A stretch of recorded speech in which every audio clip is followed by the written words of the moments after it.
In the next section, we're going to talk about greatest common factors and prime factorization.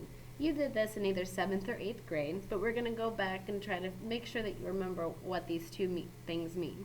The first thing I'm going to talk about is prime factorization. I'd like you to write down 18x squared and 52x squared y cubed. We're going to find the prime factorization of those two items.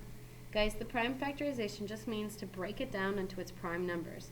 So 18 is made up of 2, because 2 goes into it, 2 times, how about 3 times 3?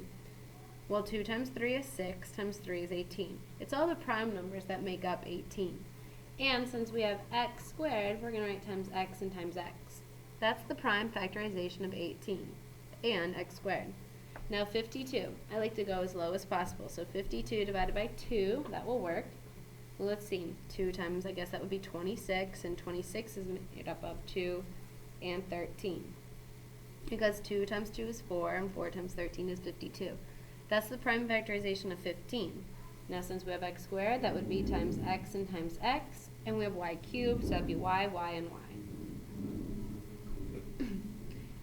2 times 3 times 3 times x is the prime factorization of 18x squared.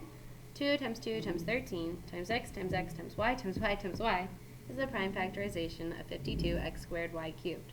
Now in this box down here, please write 12x cubed and 34x. We're going to find the greatest common factor in these numbers. Now factor means what goes into this both of these particular things. Let's break 12 down. Well, 12 is 2 times, well, it won't be 2 times 6. And 6 is 2 times 3. X to the third is x, and x.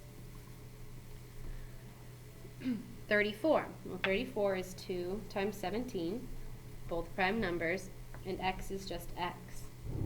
Now those are the prime factorizations. To get the greatest common factor, I circle what's exactly the same, but no more than each one has.